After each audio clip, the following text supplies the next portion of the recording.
서기 140년 그리스 철학자 프톨레마이오스가 자신의 관찰을 기반으로 태양, 달, 행성과 별들이 지구 주변을 원궤도로 돌고 있다는 천동설이라고 부르는 천체 모델을 제안합니다. 그리고 이후 1000년이 넘게 유럽과 근동, 미주에 사는 대부분의 인류는 이 모델을 기반으로 하늘을 바라봤습니다. 모델은 관찰되는 현상과 대부분 일치했고 말 그대로 그럴듯했죠. 하지만 조금씩 문제가 발견됐습니다. 별은 몰라도 행성들은 별 사이를 방황하는 것 같았고 때로는 궤도를 이탈하기까지 했습니다. 행성이 거꾸로 도는 경우도 발견됐습니다.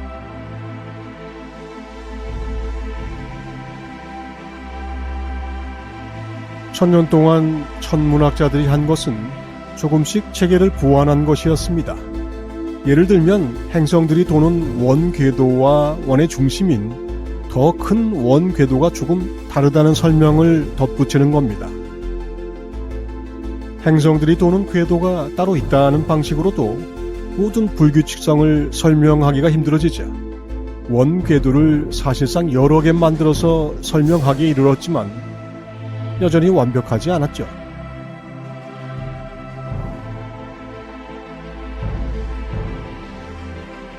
우리가 잘 아는 코페르니쿠스는 행성이 태양을 중심으로 돌면 설명되지 않던 행성 궤도가 설명이 된다는 것을 발견했고 결국 지구도 태양의 행성 중 하나라는 사실까지 알아냅니다. 코페르니쿠스는 성직자였습니다. 그는 자기가 아는 사실을 숨기고 30년 동안 비밀로 합니다. 죽을 날이 가까워졌다고 느끼자 그는 책을 내기로 했는데 초판 발행일이 그의 임종일이었습니다. 책이 나왔다고 바뀔 것은 없었습니다. 바티칸은 책을 금서 목록에 넣었습니다. 이후 책은 잊혀졌습니다. 그리고 70년 후 과학자 갈릴레이가 코페르니쿠스의 증거를 발견합니다.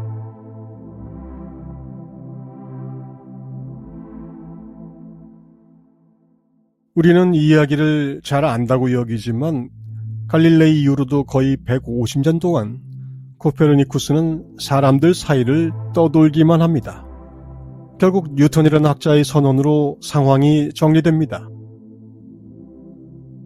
문제는 코페르니쿠스나 바티칸 교황청이 아니라 사람들이 편하고 익숙하고 확실하게 보고 믿고 생각할 수 있는 것이 있었다는 것이었습니다.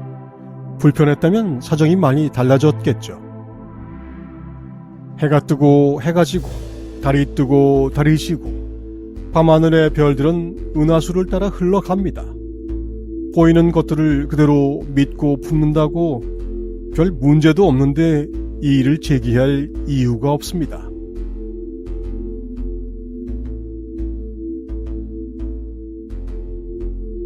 뉴턴의 선언은 그 이후 20세기 초까지 그랬습니다. 지구는 태양계의 한 행성이 되었고 우리는 시간과 공간이라는 절대적인 차원들 위에서 움직이며 살아가는 존재의 일부가 됩니다. 과학적인 탐구의 틀이 패러다임이라면 탐구를 위한 의문의 전제를 결정하는 것을 메타 패러다임이라고 할 수 있을 겁니다. 로마 교황청과 뉴턴은 모두 메타 패러다임인 셈이죠. 이론이 급진적으로 바뀌는 것도 패러다임 전환이라고 할 수 있지만 메타 패러다임은 인류사에서 몇 번 바뀐 적이 없을 정도로 궁극적인 사고방식이자 세계관이라고 할 수 있습니다.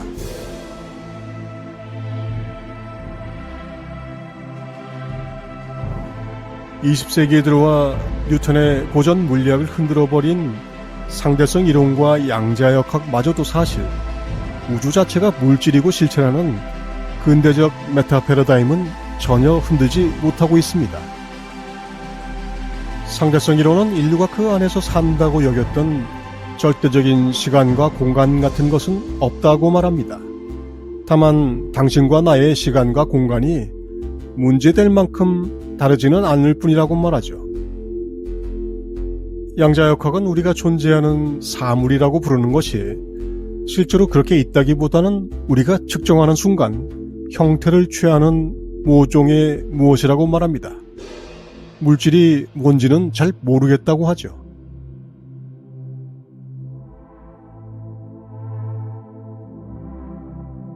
이제 사람들은 시공간과 물질에 대한 패러다임 전환 정도가 아니라 그 질문의 전제인 메타 패러다임이 흔들리고 있다는 것을 발견합니다. 단순히 뉴턴을 넘어선 것이 아니었습니다. 상대성 이론과 양자역학은 고전 물리학의 시간과 공간으로 설명되지 않는 실체를 엿본 것 같지만 사실은 인류의 인지가 이제 겨우 그 정도를 엿볼 수 있는 정도로 진보했음을 알려줄 뿐입니다. 실상이 어떤 물리적 법칙을 갖든 물리적 실체를 전제로 해독하려고 할 경우 겪게 되는 문제는 풀리지 않습니다. 물리적 우주는 철저하게 인간의 인지적 감각에 묶여있기 때문입니다.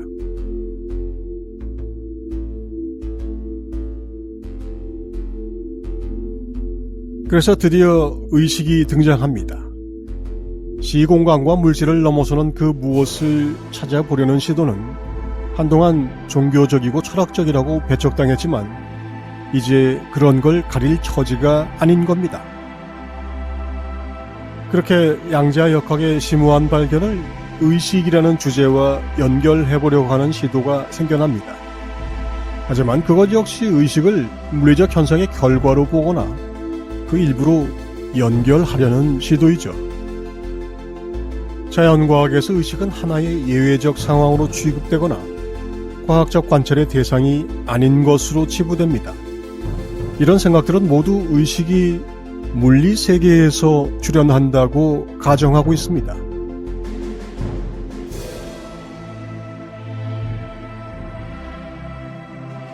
양자역학이 알려주듯 물질이라는 그것은 뉴턴이 알려준 거시적 세계에서만 물질의 질서를 따릅니다. 스케일이 다른 미시적 세계에서는 그것은 물질처럼 행세하지도 않습니다. 이처럼 인류는 물질을 근본으로 하는 세계관을 뒤집어야 하는 형국에 처해 있지만 마땅한 메타 패러다임을 찾지 못하고 있고 대안으로 찾아보는 어중간한 물질 의식의 양다리 전략조차 그 근본은 유물론입니다. 상대성 이론과 양자역학이 드러낸 기존 질서의 붕괴를 물질주의 내에서는 해명도 해결도 안 된다는 점을 이해하게 될 때 인류는 한 단계의 코페르니쿠스적인 도약을 하게 될 것입니다.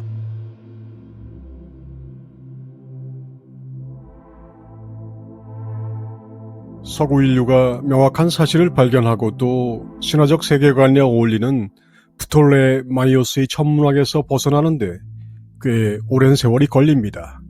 그리고 합리적 세대가 출현합니다. 하지만 합리라고 믿던 그것은 대단히 제한적인 범주에 갇힌 세계관이라는 것이 20세기에 들어와 밝혀집니다. 인류는 그 발견의 결과를 누리면서도 사실은 천동설에 갇혀 있습니다.